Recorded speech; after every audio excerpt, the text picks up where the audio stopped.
Geng, kadang-kadang kita bukan pemalas nak bersenam, cuma bila ada benda-benda macam ni, personal macam ni, jadi malah sebab tak tahu nak simpan mana. Jadi apa beli lah ni, Travel Inspira bag, running bag lah ni. Ni aku botol, aku boleh simpan sini.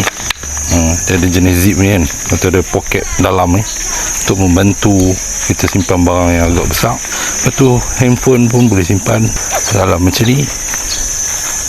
Macam nak buka dah. Phone boleh simpan macam ni, masukkan je.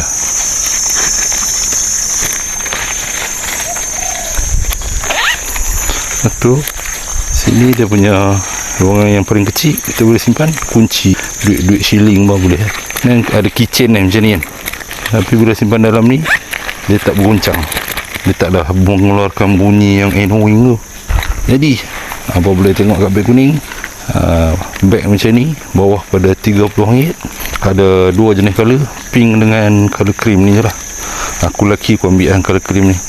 Pakai belah dalam boleh, pakai belah luar baju pun boleh. Okay, geng, stretchable. Baik.